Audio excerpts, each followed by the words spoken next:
I am. Let's go. It's nice to be here. Kumnandi Kubala. Kumnandi Gubala. Hi everyone, welcome to Voices of the Fraternity with Manda Mashihu. And the year is 2025, January 2025. So happy new year, compliments of the new year, and wishing you the very best with whatever plans you have. May they be established. In today's episode, I am sitting with my sister. You hear me? My sister, not my twin. My older sister, who will be sharing her story. Today's quite an exciting day because in as much as she's my sister, we have a 6-year difference. And I was telling her that we actually never really grew up together because of this 6-year gap.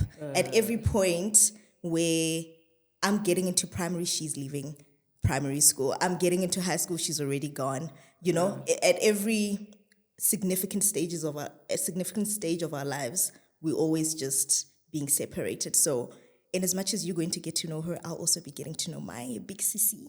Yeah.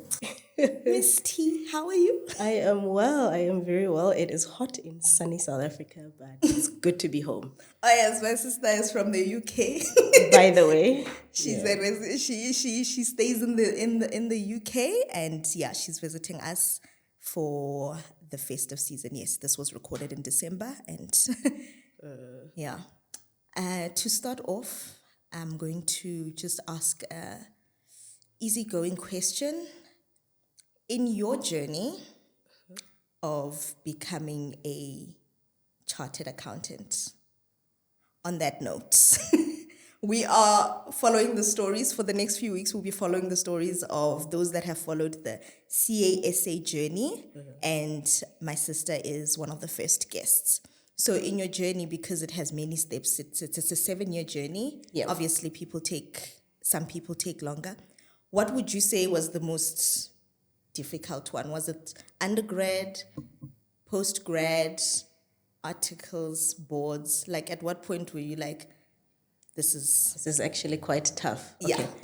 I think for educational purposes, let me map it out in the right order, and then I will then single out. Let's map it up when we get to when you're actually talking about it. For now, it's an icebreaker. Okay, all right, Yes. Sweet. I would say undergrad. Yeah. Undergrad was tough. I struggled with financial accounting too. That was the only course I struggled with. It is the course that kept me very humble and at the feet of Jesus. It is the course that resulted in me basically taking the scenic route at Wits University. So that was very tough.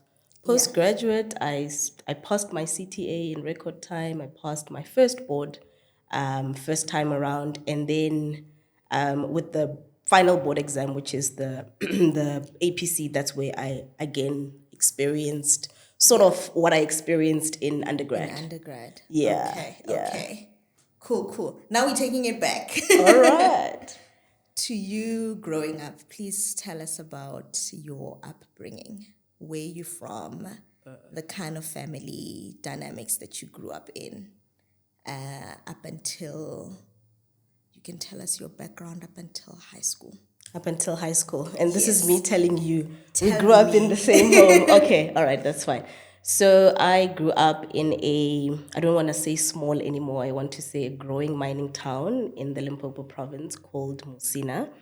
That's where I basically spent the first 18 years of my life. Was raised by both my parents, who were teachers, and I am saying were because at some point when I was about 13, we lost our dad. You were 8. I was 8 years old. Yeah. Dagaro, which is who is our youngest sister, was about 18 months. Yes. About 18 months, yeah, we lost our dad. Sudden death, the most tragic thing that has, I think, happened, in our lives to date. Yeah. At that time, I don't know if you remember this, but Mom was only 33 years old. Imagine. Yeah. I always tell my friends that my biggest milestone age in marriage is 33.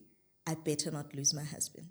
Listen to this one. Listen to this one. When I turned 33, because I am obviously older, I struggled with that. I struggled with the fact that, okay, something very major and something very tragic happened to my mom at 33. But someone spoke a very positive and biblical word in my life to say, I shouldn't live by fear. Do you get what I'm saying? And that really helped me in terms of just renewing my mind to say, okay, just because it happened then doesn't mean it's going to happen. It's going to happen now. Yeah. So yeah. So went to and I mean for all of us, we all went to the same primary school. Went to Messina Primary School, and for high school we went to Eric Low High School. But our primary schooling, I remember this. So as I was mapping out the journey, I just realized that I started school. So this is what, reception of grade 1 in 1995, just at the dawn of democracy. So we were the first intake into, what do you call it, Model C schools or multiracial schools. So all my schooling years, I've known, being in a multiracial sort of space, schooling space. And someone was asking me a few days ago, what the advantage of that, or rather, what going to those schools sort of what is the word, sort of helped me with, or what was the advantage basically. And I said what I liked about those particular schools was that the focus was not just academics, but it was holistic development of a learner. Do you get what I'm saying? So it was compulsory to do a sports at the beginning of the year. It was compulsory to do a sports in winter. It was compulsory to be involved in cultural activities. So as a result, I swam, I played netball, I was in the athletics team, and I was in the choir. Yeah.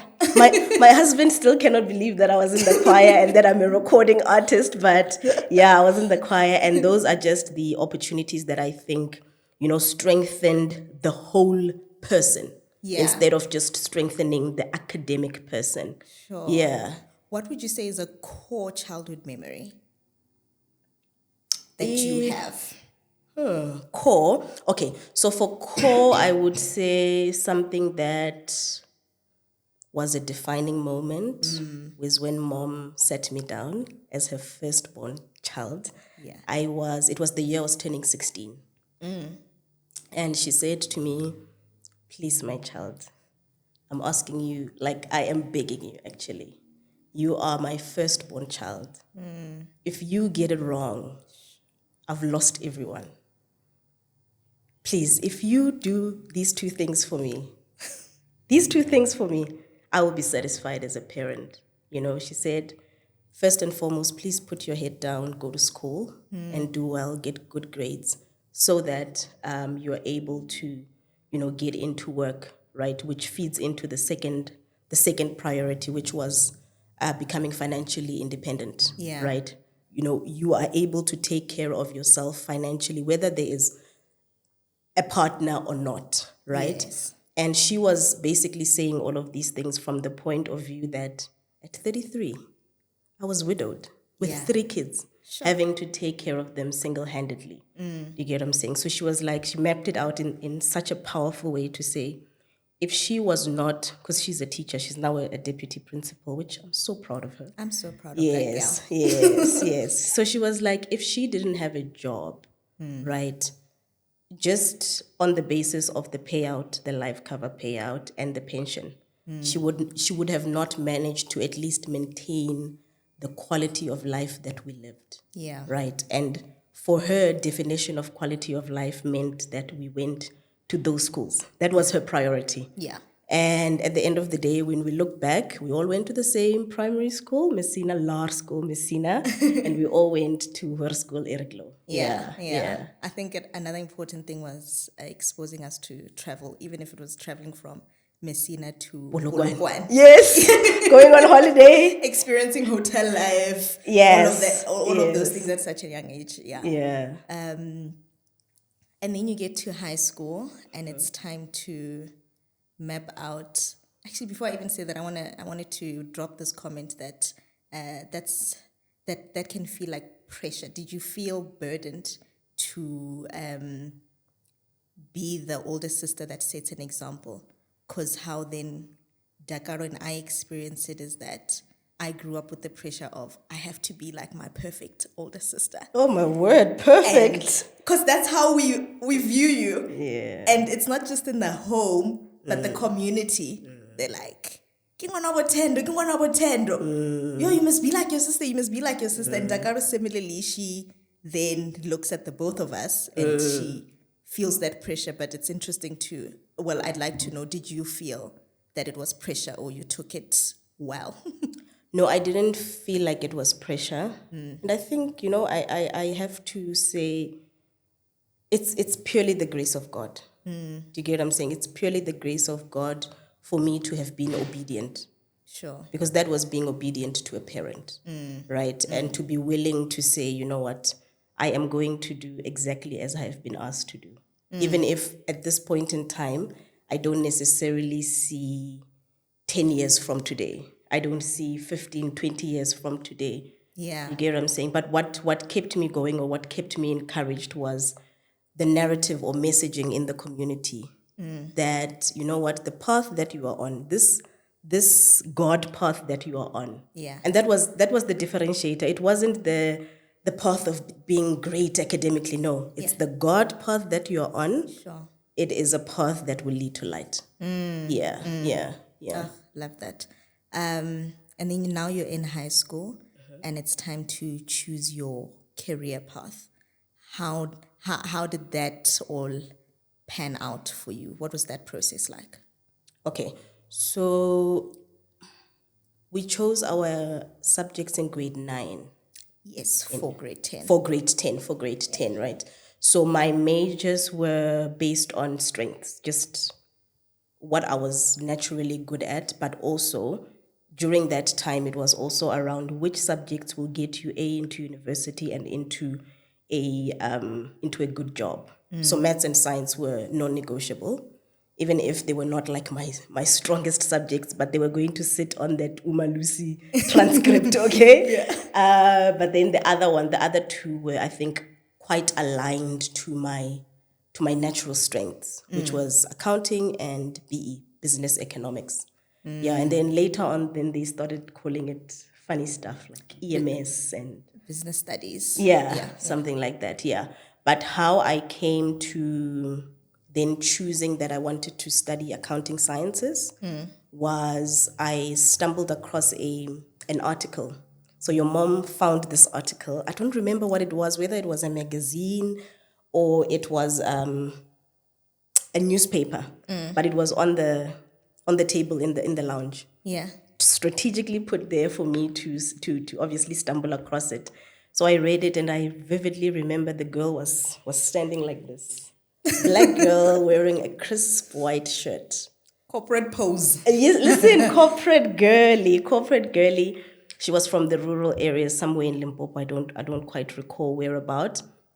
And she was just talking about how she served her articles at PwC and that she was either going or coming back from secondment in New York City. Sure. That is the basis on which I decided that this is the career I want. I want to go to America. and by just looking at this girl and Googling what PwC is, already money is assumed. Already power for me was assumed. Sure. Because that was also something that I think prestige and power was also something that was important for me. Yeah. And how did you choose your university? I was going to Wits. There was no choosing. I was and I'm like that, and I've had to in many instances, like in many decisions, right? Even when something is not working, I'm very like, this is what we're doing. Yeah, but coaching has helped me to say, no, it's okay to pivot. It's okay to be agile. It's okay to, but I was going to Wits. I was going to Wits University because that girl went to Wits University. Okay. And I was also going to serve articles at PwC. Okay. They just didn't accept me. Yeah. Okay. Now you had a colorful experience at Wits. At Wits, guys. I'm just pretending when I say Wits, I know how to pronounce things. Come correct. So please walk us through your varsity experience with studying accounting sciences. Okay. Yeah. What was your experience from undergrad? And yeah, let's start with undergrad. All right. So undergrad, first year was very tough because obviously the learning curve, not just academic wise, is quite steep, right? Yes, academically it is very steep. Yeah. Right, but also just assimilating in a completely different environment. You're moving from, our classes were 25 people, 30 at most, right, to a lecture theatre of 300 people, right? That was a big change. Another very big change that I did not think it would be significant was staying alone.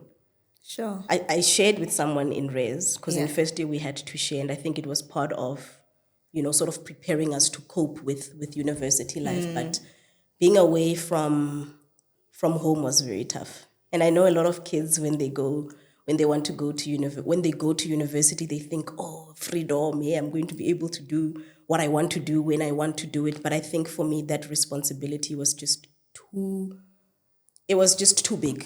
Sure. It was just too big. The fact that I could decide that, no, today I'm not going to class. And no one is going to know.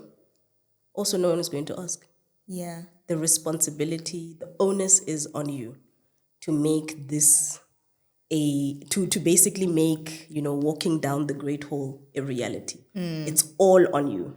Sure. Yeah. So that was a very very big adjustment on my end in terms of university life. And then second year, passed everything, did very well. And I think passing everything in first year really sort of encouraged me to say, okay, I'm in the right university, I'm doing the right course. I am capable. Yes, I didn't go to, and I actually learned for the first time how they are schools like St. Peter's and St. John's and I didn't know. I come from Musina. We don't have private schools. Oh, yes. We don't have private schools in Musina. No, we don't have the same. And the difference was very clear. It was clear that, no, these ones are from private schools. We are from Model C, or we are from a multiracial school. I've lost my train of thought. You were, I think, explaining the... Oh, yeah, I think I have it now. So, yeah, passing first year, very encouraging. Then second year, passed everything except financial accounting 2. Really struggled with financial accounting 2. And that is basically the reason I sort of stayed longer at Wits than I should have, because I failed it twice.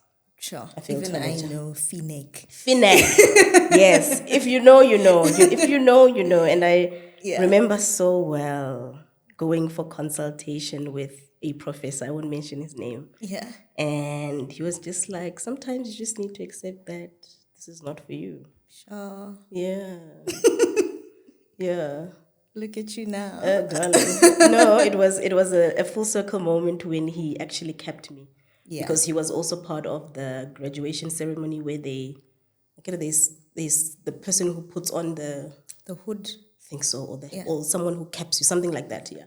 So he was part of the convocation, whatever. Yeah. So that very same professor. Yeah. Everyone who did FINEC 2 in my class knows who I'm talking about. So yeah. So, but then third year again, because obviously I failed FINEC 2, I then did some of my third year subjects with FINEC 2. So I could only do sort of half of third year in 1 year and then the other half in the following year. So at the end of the day, it was a good 4 years. You get what I'm 5 years actually.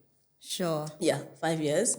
But then by the time I passed and graduated, they had now changed the rule to say, if you are doing Bachelor of Accounting Sciences, which is the degree, it is boiling in here, which is the pathway to becoming a chartered accountant, and you have not sat for all 4 majors in one sitting, you can't do CTA. Oh. You get what I'm saying? So because I had a very scattered third year, Yeah. I could not qualify for fourth year, which is also known as the CTA year. Yeah. And that is the only thing that sort of said, okay, this is the time now to leave it. Right? And in conversations with friends and stuff, they would like when I was repeating FINAC for the second time, they're just like, why don't you go to another university? And I was like, no, I want a WITS degree. Oh. And again, it speaks to the wiring that I'm speaking about. Or when I say this is the way, this is what we're doing. I am like that. But over the years, through coaching and stuff, I've identified that as something that can be limiting. Yes. As something that can be limiting. Yeah. So anyway, I did my fourth year, my CTA year at Monash. What an enabling environment. Sure. So different. Like it was an environment that encouraged you to do well, believed in you. It wasn't an environment that said, this is difficult, this is tough, this is for the top 1%. Yeah. It was an environment that said, we can do this. And we are partnering with you to do this. It's so important. And anyone who's done this career journey knows that the CTA year is the toughest year of the entire career journey. I passed CTA in one sitting. Sure. In 1 year. Yeah. And to show that it wasn't just, maybe the argument could be maybe Monash was a little bit easier. No. First, the following year, you sit for your board exam, ITC. It's now changed. I don't know what it's called. I'm old. I passed that technical exam first sitting again. So I think then it really taught me that a positive environment plays such an important role in your success, whether it's at work, in your marriage, at school, wherever that is. A positive environment really, really plays a good role in your success. Yeah. And then there's this final board exam. Oh, wow. Please walk me through that journey and what it did to you. All right. So after CTA, so you finish CTA, in the following year, Jan, you sit for ITC, the first professional board exam, right? And then once you're done writing that, then you start articles, which is 3 years, right? So I trained at EY, and in those 3 years, you need to now then do the second board exam, which is called APC, Assessment of Professional Competence. So I did it in my second year of articles, which is when you're supposed to do it anyway, if everything went according to plan, according to the 7-year journey, right? Yeah. So in second year, I do my APC exam, and I'm positive, I'm clear. I mean, I'm passing this. I've got a great syndicate group. It's people that I'm obviously working with as articles clerks or articles graduates, and I didn't make it. So I was working in a group. I was the only one in that group who did not make it. Yeah. Yeah. Life is not academic, life is spiritual. But anyway, the following year, which is my third year of articles, right, which is the decider year, basically, to say, are they going to retain you or are they not going to retain you, right? I write the exam again. And at this point in time, I'm very clear, I have to pass it, because if I don't pass it, I'm not getting retained. Yeah. That's my calculation. Sorry, that was my calculation. So, but going into APC the second time around, at the back of my head, I was like, I've done the mock exams with UJ, because I did UJ board course, but then the second time I did UCT. I've done the mock exams. I've done this before, so I'm coming in from a place of I'm experienced. So I'm not as, I don't want to say I wasn't really applying myself, but I was, but I don't think I was that serious, because I thought I've done this before. right? And the mock exams, they are just there to prepare you for the real thing, Yeah. for the real exam that you write, that you would then need to write in November, right? I write it the second time round, and I don't make it. I know. That's when I was like, guys, I think, like when I received the results, I was just like, no, Yeah. I don't think we can continue. Yeah. Yeah. So second time round, I'm giving up. I remember Ma saying, "What is it with this exam, Mara? Huh? I don't understand it. But do people actually pass this exam?" Yeah. Told my grandparents, and they were like, "Mehe, you are done. You're literally at the end. You can't give up when you are like Okay. right at the end. This is the last step. Even if it means you do it 5 times, you're going to do it. Sure. And you're not going to take a break. Because if you take a break, it's going to slow you down even further." And then my grandmom, she's an advocate. She then said to me, I struggled a lot with ethics, the ethics exam. I don't know if you guys wrote that ethics we all exam. struggle with ethics. Oh, really? Is that a common I thing? had an oral exam so you write it, and then if you get a certain percent, I think between 40 and 50, you have to do an oral exam. You didn't pass, basically. So that was my one exam that I struggled with. I had to do an oral, and then I passed it at oral phase. Wow. Yeah. And look at you. Look at you. Yeah, so she said she got it right on the third attempt. Oh, okay. And you know what? Words are so powerful. I held on to the third attempt. So when I went back for the third time, I was like, this is my third and final time. But also when I look at her life and how she has just flourished and just done exceptionally well, it was also just to say, you don't do well because you got everything right along the way, especially on the academic path. Do you get what I'm saying? Yeah. Even if you fail, it doesn't mean that the end goal, which I don't even think exists, it doesn't mean that you're not going to succeed Sure. in your career. Yeah. You get what I'm saying? Yeah. So then she was like, okay, we're getting you a coach. This is my grandmother got me a coach. And my uncle got me a tutor. When I was doing it now for the third time, when I was doing APC for the third time, got me a tutor who at the time was marking not the mock exams, not the, what do you call it, the board course exam, but they were marking the PSYCHA final exam. Okay. They were marking that exam, and she was my private tutor. My uncle paid for that, and in those sessions, I think what really really helped was doing something that I had actually never done. I didn't realize that this is such a powerful exercise. You know, when you receive your results, say you get 48 or you get 50, right? Yeah. It's easy to say, I failed, I could have passed, or I just made it, right? Without actually, and then the next best thing is to say, I'll just work hard. What does that even mean? Work hard on what? Do you get what I'm saying? Yeah. So it's important for you to know, okay, moving forward, what am I going to be working hard on? Is it technical aspects that I need to work on, that I need to strengthen? Is it judgment that I need to work on? Is it exam technique that I need to work on? Is it time management that I need to work on? Because if we are bringing two candidates who are all getting competent marks or who are all getting borderline marks, it's not all for the same reasons. Sure. So it's important for you to then understand what your borderline looks like and how to then move from borderline competence to competence, what that gap is. Yeah. Does that make sense? So she made me, after every mock exam throughout the board course, because now I had now gone, for the third time I now went back to UJ board course. She then said to me, after every test that I write with the board course, I need to do a reflection exercise.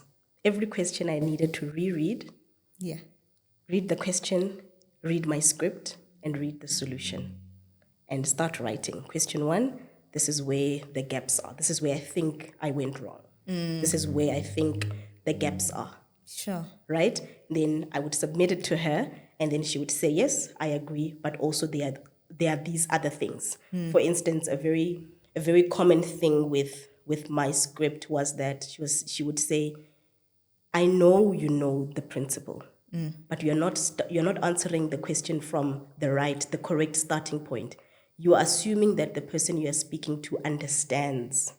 Yes. Do you get what I'm saying? Yes, you are assuming that you're speaking to an accountant. Yeah. And a very big part of this exam that's why it's called assessment of professional competence. You are not just speaking to accountants, people who understand standards. You're speaking probably in a boardroom with people who work in trade unions, with engineers, with attorneys. Do you get what I'm saying? So you need to be able to break down, say, impairments, like hectic accounting principles in English. Yeah. Right? So you are starting at calculation. No, start with the obvious things. Start with the things that you feel like, but it's obvious. I know this. So that was my biggest issue. I did not start answering at the right place. Overlooking the obvious. Exactly. And giving background. Exactly. Yeah. So in those 2 APCs that I failed, I was not even aware. I didn't even know why I was failing. Do you get what I'm saying? Sure. Such that's why the decision making was, okay, I failed. The first one that I failed, maybe it was because of the board course that I went to.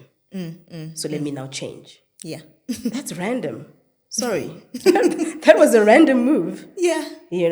And you know what also? The third time I did the board course, now I was not getting funded. And fortunately, Facet, maybe we'll get the definition later, but you can Google it if you know.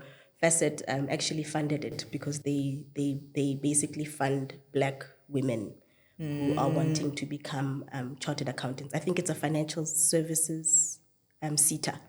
Yeah, Okay. so that was quite encouraging that I did not need to fund the course because it is quite expensive. Yeah. Oh my goodness. Yeah. How was it like when you finally 4:00? It's on Fridays, ne? It's on a Friday. 4:00 Friday, 2019. Was it Yes, 19? 2019. It's the year you got married. Yes. Yes, 2019. Tell me about that moment. Yeah, trauma, ne? Trauma is powerful. That's why we need help. Sure.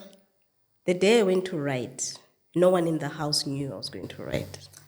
So I was just like, You personalized that experience. You're like, it's mine. I'm not telling anyone, so that no one knows. No one asked me Friday. questions. Yeah, no. The day I went to write the exam. Yeah. Okay. Yes.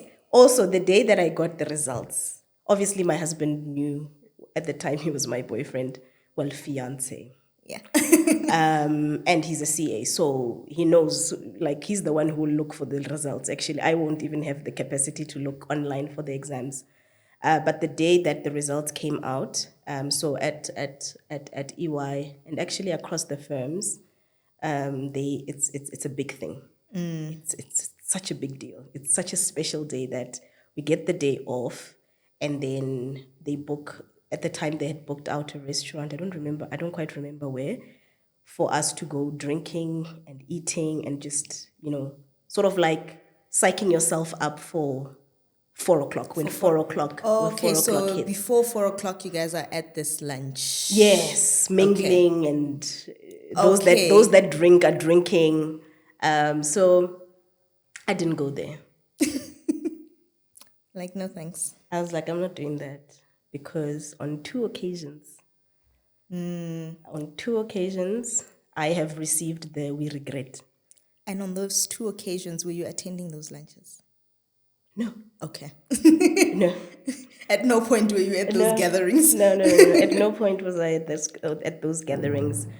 So I was because we stayed next to Melrose Arch. I went to Melrose Arch. I had my own lunch on my own, and then I went to. I'm not even a makeup girly, but I remember going into that. That Edgar's by Melrose Arch. I went into that Edgar's, and at 4:00, mine didn't come out at exactly 4:00. At 4:00, I was by the Bobby Brown stand doing makeup. Oh. Stress. I'm not even a makeup girly. Wow. But I was at Bobby Brown doing makeup because you know how you can try out products and they can Yes. actually show you what works on your face. And then, what was it? Was it, I think it was 4:08. It was quite late. And every minute, I was just like, but why are they not sending the text? It means these ones are the regret ones. It can't be the past ones. The past ones are immediate. I get it. Yo, guys, the only words I saw on that text was congratulations. I didn't see anything else. Congratulations, because in the past, the words I would see was we regret. Or unfortunately. Yeah. Yeah. Yeah. Wow. Shem, that lady who was doing my makeup didn't even understand what was happening. Didn't understand what was happening. I immediately called Mama. And I was like, no pass. So she can't hear what I'm saying. Nirimini, no pass. Oh, man. Oh. I think I cried. It was such a long day. Oh. Wow. I think I cried. Now we're both welling up. Yeah. And then I called. I forwarded the message to my fiance at the time. I forwarded it to KG, and then I called Mom Oma. Yeah. So I said, okay. Okay, wait there, I'm coming. Oh. Yes. Don't drive. I'm coming. Yeah. Yeah, and I think for her, the idea was to maybe have a nice dinner. I couldn't even eat. I couldn't even eat, right? But the next day, you are qualified, you are CASA, but it's like all of that. Because you just think, when it happens, something magical is going to happen, or things are just going to all of a sudden fall into place, which I think for me, things did fall into place, the things that I had envisioned when I embarked on this journey. But it was just like another day. Walked into EY. It's underwhelming. Yeah. It was. Wow. It really was. It really Wow. was. It really was. And I think things are not supposed to satisfy us. Oh. Say that again. Things are not supposed to satisfy us. Yeah. Just like. Yeah. I think we are called for because that was for me. I don't think we are here for ourselves. We are here to serve. That was for me. That was for the prestige. It was for the honor. It was for the you've done well, but also you've finished. Yeah. Which again is something very important for me. I have to finish. Even if I must crawl to the finish line, I have to finish. So that was for me. But I think I started appreciating the profession or the designation once I started doing more purpose-driven work where I can now see, oh my goodness, there is a direct impact on a person's life and their trajectory going forward. Yeah. Yeah, that's when I started feeling like, okay, this thing of being a CA is now meaningful.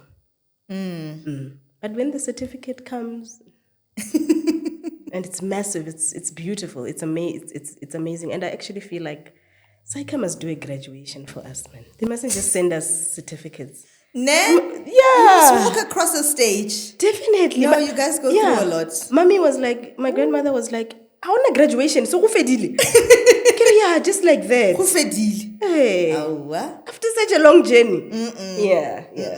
You know how doctors, when they now start to specialize, they also have their own graduation. I really think because they have the degree, what do you call it? The graduating at the university. Okay. And then there's the graduating at the College of Medicine or whatever, depending on what you are specializing in. I think you guys deserve that. No, I definitely think so. Because it's a designation. Unlike us, I don't think law is a designation. I don't sign and say attorney in brackets. But we say Dr. Mang Mang, we say Thendo CASA. On that note, you won't believe, Took me forever to put that title behind my name. Why? I think I put it probably on the 3rd year. Why? I don't even know. Yeah. But I think it's trauma. Undealt with trauma. Wow. Yeah, I didn't use it. Registered, paid to use it because you have to pay to use it. Yeah. Yeah, but I didn't put it next to my name. Because I think also that thing of your feeling does so much to the spirit of a man. It's quite incredible. Because you fail so much, by the time I got to passing, there's still that thing that says, but are you the real deal? Why did it take longer for you? Oh. Oh. Do you get me? I hear you completely. Hundreds. Yes. So in my head, maybe how I rationalized it was to say, those that got it first time around, yeah, they can immediately put Yeah. that title. But for me, I hesitated. I didn't put it for the longest time. Wow. Yeah. You go to America, to USA. Eish. Hey, And just last night we were talking about how because you were failing and retention almost rests on or is dependent on you getting your APC, you were fortunate that they actually retained you without your APC, and then now you finally get your you finally pass, and you're making moves. Tell me about that move to the USA. Yeah. So the 3 years that I was attempting APC, I was applying for secondment, right? Outside of EY, right? So the second time I wrote APC, I knew that, okay, the pathway to going on secondment with EY is over for me because to be eligible, you need to finish everything on record time. So because for me, I didn't get APC first time round, I knew that it's not going to happen for me, right? So the second time I wrote APC, because I knew that there were other avenues of doing secondment outside of doing or getting international experience outside of the firm that you are sort of serving your articles at, I applied to, and this is the benefit of just being an active listener and talking to people about their experiences, what they're doing, what their next moves are, and being on LinkedIn. Yeah. Right. That's how I found out about cross-country consulting. And it was great that it was not offering secondment, a secondment or international experience in auditing, which actually by the time I finished my articles, I was already done with auditing. I had already moved to the financial services risk management division of the business. So I knew that I didn't want to do auditing anyway. So it would have not even made sense for me to go on secondment with EY, because when you go on secondment with EY, it's external audit. And I think a very big frustration of a lot of newly qualified chartered accountants is because you're not actively thinking about what next, you fall into the trap of, I just want to go to London because I want to be like 55 minutes away from, what is it? From Paris, Amsterdam. I want to travel the world. But you are making such a big decision, right? Based on something very small. Holidays are a very small part of your entire year. At most, you'll be on holiday for a month, at most. Yeah. If you are lucky. How Yeah. many leave days do we get? 25? 21. 21 leave days, right? Yeah. So that's your holiday. That's your France, Amsterdam, wherever you want to go, right? So you're making a decision, a career decision on this part. Based on, wow. Right. And you forget that you've always known that you don't see yourself in audit. You don't even want to be a partner. You don't even enjoy auditing. Do you get what I'm saying? So yeah, that's the dilemma with a lot of My hashtag life. yeah. Instagram posts, yeah. Yeah. International girlies. Yes. Corporate hands. Corporate hands. So yeah, so I decided to go to cross-country consulting. Second year, I applied. They accepted on condition that I passed. So obviously I didn't pass, right? I applied again Yeah. on the third attempt. And before the results came out, they sent me a letter to accept. Oh, wow. Wow. Just like that, I was just like, this is the strangest thing. Yeah. This is the strangest thing, but I think also it was time. You know, when the time is right, things do actually align. So yeah, I get an opportunity to do an 18-month secondment with Cross Country Consulting, which is a management consulting firm. And there I was doing combination of risk and internal audit management type of work. I wanted to go to New York City. Remember why? Yeah. Yes, That girl. That girl. And that's why positive reinforcement is such an important thing, such a powerful thing. Role modeling is important, guys. When you see someone who looks like you doing the things, making the pots, it tells you that even me, I can be that. Yes. And even if you start sort of mapping your journey from the basis of I'm copying, I feel like if it's good, if it's noble, copy until you find yourself. Find yourself. Yes. Love that. Yeah. Until you find yourself. So I was just going to New York because she went to New York, such that when I started articles, I was also very strategic to say, okay, those that have come back on secondment with EY that went to New York, which industry were they in? It was financial services. I raised my hand up for financial services. I didn't like it. I did not dislike it. But I made that decision on the basis that it is a pathway to New York City, Lala. You get You that? want New York, go to New financial York, services. Yes, basically.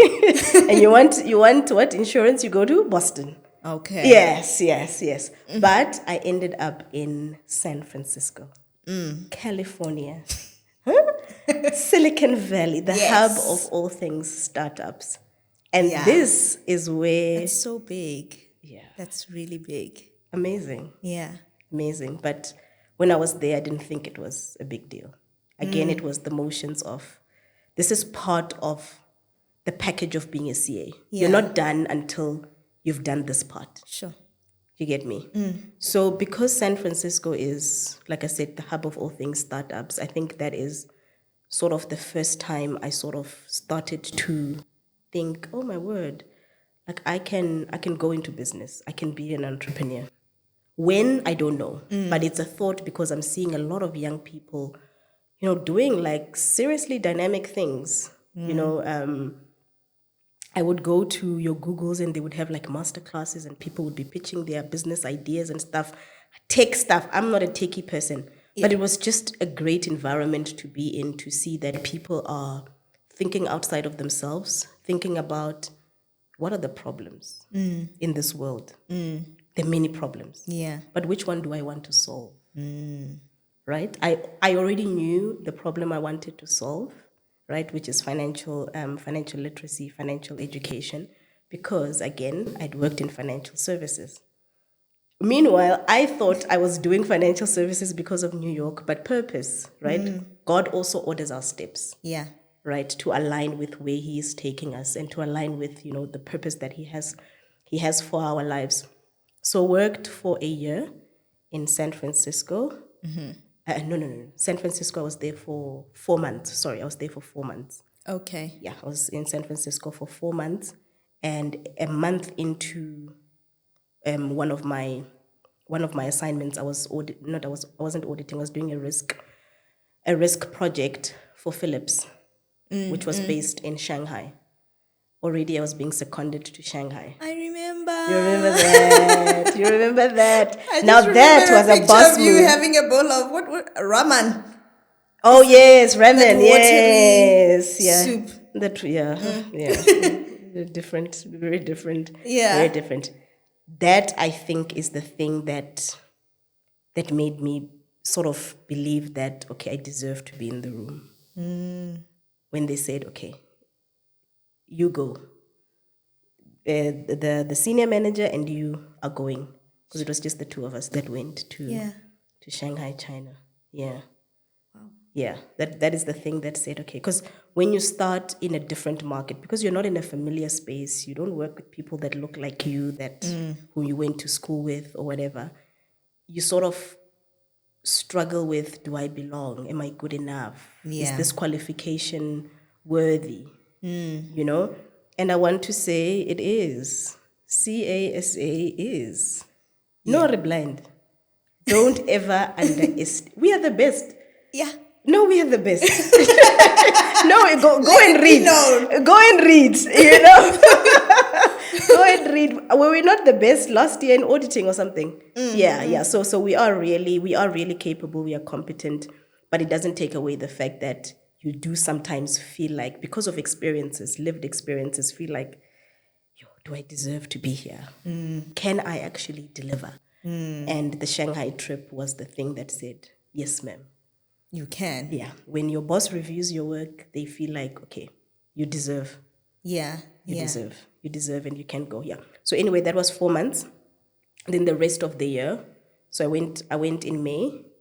As October, I then moved to, because I was in the West Coast, I moved to the East Coast, to Washington, D.C. And that's where I worked for Marriott International. And that was a completely different role. I was a financial analyst, something I'd never done before. And because it's a consulting environment, you sort of have to interview for every project that you are on. Okay. So when I was selected to do the work at Marriott International, I remember speaking to the partner to say, but I've never done anything accounting, financial analyst type. I'm an auditor. That's my background. I'm an auditor. I do risk. I do external, internal audit, and I do risk management. Yeah. And she was just like, this is an American partner. You're a chartered accountant. Done. What can you not do? You can apply yourself, and it's not a brag thing. You can apply yourself in any setup. Because remember, if you think about our majors, you major in accounting, you major in finance, you major in management accounting, you major in auditing and compliance. So you've had exposure to these disciplines. So if we put you in any space in these disciplines, you should be able to carry yourself. You get what I'm saying? Again, that was another layer where now someone is justifying that you belong. You can, right? Such that by the time I went to the UK and I started working, imposter is no longer a thing. Get deserve. Yeah. And naked blind. Yeah. You know, I can deliver. Do you get what I'm saying? Yeah. But that's not where it started, because it was a completely different market. But let me get back to the American experience. Remember I said I was supposed to have been there for 18 months. But a year into that, if you remember very well, COVID happened. Yes. COVID happened. And I was in Washington, D.C., right? Remember, my goal was to be in New York City. And when COVID happened, New York City was the epicenter of the pandemic. Remember that, right? So, you know, when I saw how things played out, I was just like, oh my goodness, I'm so glad I wasn't in New York. Because the New York guys, because the consulting firm had us everywhere, right? But the guys that were in New York were like seriously stressed. Yeah. It was a stressful time. And I remember Ma constantly calling to say, I'm reading, but in New York. I'm like, I'm not in New York. But in America, I'm not in the whole, I'm in DC, I'm in my room, I'm okay. Yeah. I'm okay. Yeah. And we unfortunately then had to have the conversation around, we don't know what tomorrow holds. And because you guys are on a short-term contract, you are the first people to be Let go of. to be let go of. Yeah. So they let go of us, and we had to be, what was the word? Is it repatriated? Remember the first one that arrived from Wuhan, China? Yeah, there was one that arrived from DC, but fortunately I didn't have to come back here. I then went to the UK to join my husband. Yeah. Okay. And time is escaping us, but briefly, where are you now? What are you doing? Okay, very briefly. Okay. Yeah. So I am now a mother of a 3-year-old. Cutest baby Right. in the whole wide world. Right? I can't believe I made that. Oh, we made that. Yeah. Yeah. We're based in the UK, in Leeds, not in London, in Leeds. And I work for Treasury in internal audit and risk. Right? So I basically work for His Majesty. That's what it's called. His, no longer her. No. His Majesty the King. Great privilege, great environment to work in, but a very different environment to work in because it's public sector, it's government, right? It's not private sector. And I'm needing to unlearn a lot of the things that I thought were normal, like working after hours. I know you think it's normal. Working on weekends, right? And I think it's the job that I did not know I needed in this season of my life because on the one hand, I am a wife and then I'm also a mom and I'm also a career girly. Yeah. You know, so it's a great balance. It affords me the opportunity because it's also remote. It's also remote, so it gives me sufficient time to do everything else that's outside of work because your life is not work at work. You know, your life is so much bigger than that. And I also have a passion project. Yes. The love of my life. Money Sense. It was born in turmoil. Yeah. It was something that I created when I was retrenched. Now in the UK, I don't have a work permit. I know that, and if you don't have a work permit in a foreign country, you can't work. So I know that, okay, KCA, but I won't have a job, whether I like it or not, you know. So I just knew that, okay, from May of 2020, at least until May 2021, I'm not going to have a job. So that's an entire year. What am I going to do with myself? Am I going to be depressed? Am I actually going to do something? And that's where the seeds around what problem do you want to solve came. They started germinating, yeah? Exactly. So I mapped out and I built what we now know as Money Sense, which is a financial wellness hub. Yes. We coach and we do webinars, and like I said, this is the place where I feel like, okay, this is where I feel like the profession is being used in an impactful and a meaningful manner. Yeah. I'll link her YouTube page on the description section because in as much so you do a lot of coaching for bursars. Yes, scholarship programs. But you also do videos on YouTube, and I think those are very, very helpful for those who are trying to get their finances in order. Very practical, very easy to follow. I love that. And remember, you were actually one of my first, my goodness, the first webinar I did. Yeah. We were not yet Money Sense, but we were trying to do purpose things. Yes. Was your group. Yeah, my cohort of candidate attorneys, yeah. There was about 25 of you guys. You were starting. Induction. Yeah, you're starting to work. You were hearing all these things about banking and insurance and medical aid, and you were just like, Miss T, it's a lot. Come and break it down in English for us. Yes. And yeah, that is actually one of the signs. That was one of the signs for me to say, okay, this is a space that you can actually be in. And solve a real problem. Yeah. That matters. No, proper real. Yeah, especially for first generation graduates. Yeah. Okay. Thank you very much for honoring this platform. We appreciate you.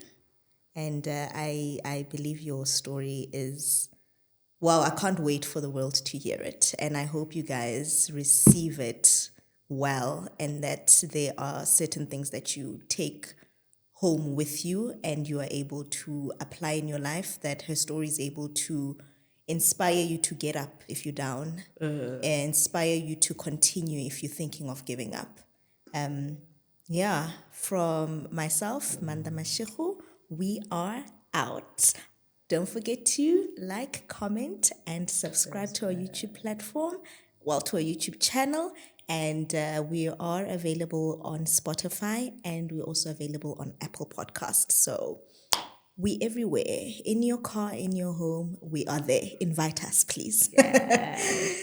Thank you so much. Bye. Bye. We made it, Joe. We did it, Joe.